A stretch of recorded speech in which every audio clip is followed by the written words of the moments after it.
Yes, what's going on? What's going on? Alfie, creator master mixing.com here with another great video for you, mate. This is gonna be a really short one, but a sweet one.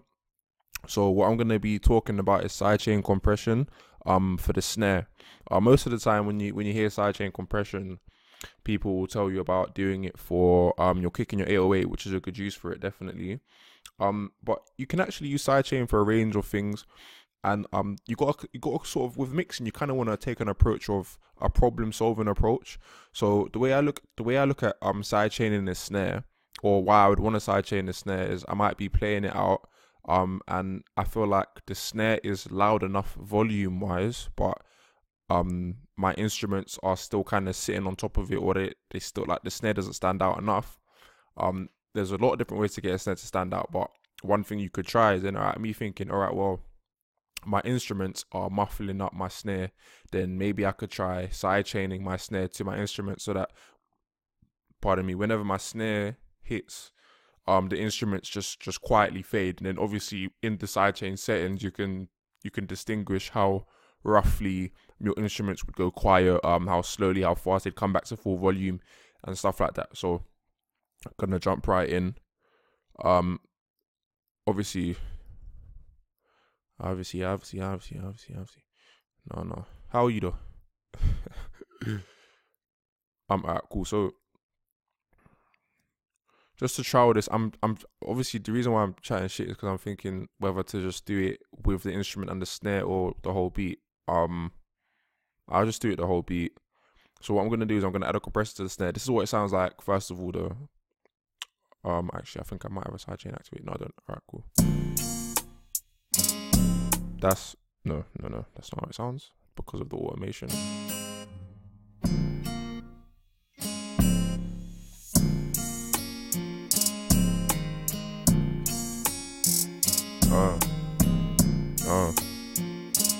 Ripping the pot. No, I'm joking. Yeah. All right. So that's the beat. So I decided I actually am gonna just solo the guitar and the snare, or in your case the instruments and the snare, just because I felt like the beat was too fire for your concentration. Cool. Now, where is it? Oh, for goodness sake. Do you know what it is? It's because when you have the automation going in and then it starts on the automation, it's just very annoying. Because then you have to pass the automation for it to be normal again. I'm just gonna change this to over here instead.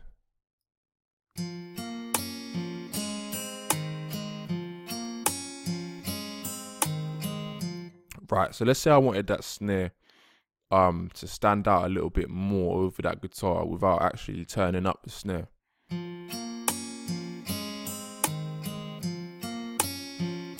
Some of the high frequencies in the snares is getting kind of lost within the high frequencies of the guitar. So this is the approach that I would take to the sidechain. My mix is being funny right now, but it doesn't matter. So stock compressor.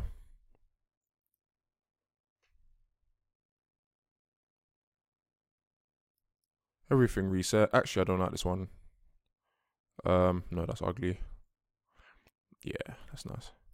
Auto everything off. You'll do the adjustments yourself. I can hear my phone pinging, but I don't know where it is. So that person has to manage.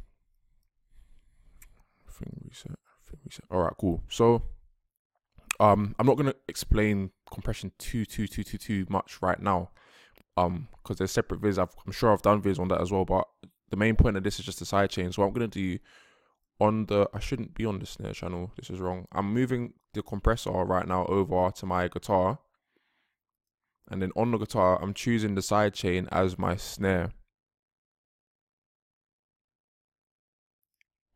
I've changed the sidechain to my snare. Now what it's going to do, whenever the snare hits, the compression can be activated. So it's not, all right, so let me just play it and then show you what I mean. Okay. Right now, nothing's happened because the threshold is all the way down and the ratio is all the way down. So basically right now the compressor isn't being activated. But what it's basically going to do is when I start to turn up the threshold of the compressor, whenever the snare hits, it will gain reduce the guitar. So the reduce will get turned down in volume just for that split second that the snare is hitting.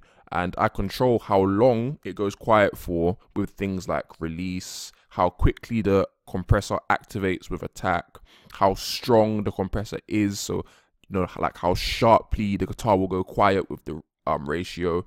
Makeup, if I want to give back some volume to the loss, but I don't do that because it's just a split second. And threshold is just basically when it's just kind of like when you want it to start. It's like when it starting and how strong as well. So I'll just do that, and then I'll A/B and see if you can see the difference. It's really subtle sometimes, but yeah. So again, most of the time with drums, we'll have a ratio of like 4:1 because you want it to really be a sharp compression. With this, I don't want it to be sharp at all. I just want it to kind of be a smooth kind of glide for the snare. So I'm gonna give it like a 1.8, not touching any of this. Attack, I want it to be a fast attack because, you know, the snare is chopping fast, and then it's done fast as well. And then the release, I'm gonna just start out on maybe like 50 milliseconds. A little tip for the release that I do, I don't know if anyone else does it, and I don't even know if it makes sense, but it works for me, is I think about how long a sound would be like in comparison to like a second. So I think, all right, a snare, like it's definitely underneath 1 second. I know that for a fact. And then I might just estimate, because obviously it's milliseconds, and then you can start to, but whatever. So yeah, I'm gonna start with about 50. No, I'm gonna start with about 20, and I'm gonna gradually bring the threshold down, and then you're gonna start to see when the guitar is being turned down by looking at this, and how much it's being turned down by.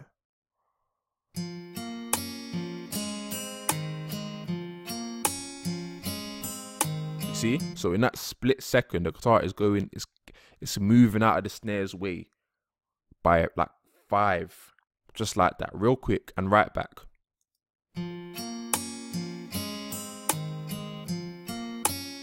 A good rule of thumb for the release as well is that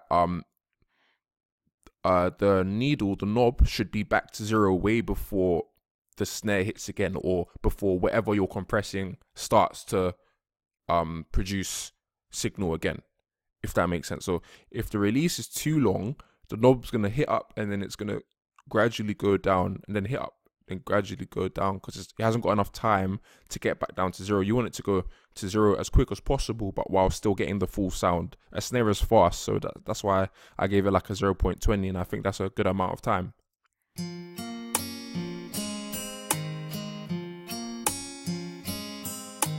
So alright, what I'm gonna do, to me it sounds like it's standing out a little bit more, but I'm just gonna A/B, see what you think. So this is without the sidechain,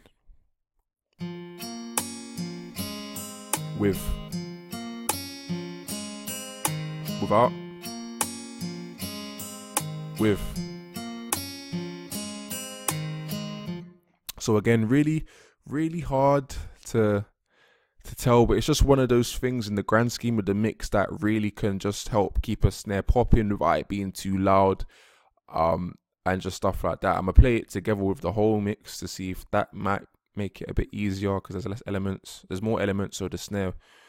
But anyway, when I get into my nerdy talk, it's a long day. What was I just about to do? My memory is foul. It's foul. Oh wow. Okay, bear with me. I even have to pause the video. Sure. Yep, I remembered that. So I'm just gonna play everything, and then I'm gonna bypass and unbypass, blah blah. So this is without the sidechain and everything together.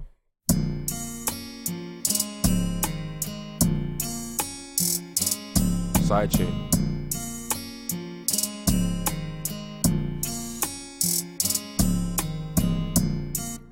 Yep. So that's it for this video. That was sidechain compression. I hope you liked that. I hope that was good for you. Please like, comment, subscribe. Let me know in the comments what you'd like me to talk about next, what you're struggling with mixing wise, and I'll get videos done. I'm back on my bullshit. Apologies for the long time that it's been since the last video. There's been sickness and dealing with family and all of that, but everything's all good. Gonna be consistent videos now, minimum of 3-4 a week, so all good. And if you enjoyed this video, I suggest you check out my premium mixing course called Beat Mixing Secrets. It's a phenomenal course. The link to it will be in the description. What it is actually a course that will help you learn to mix beats to a commercial level. It's got 3 modules. It specializes in trap, R&B, East Coast hip hop. Yeah, so it's got 3 modules for all of those, and honestly, it's such an in-depth tutorial. It's crazy. If you wanna be an expert mixer sooner than later, I would go check that out.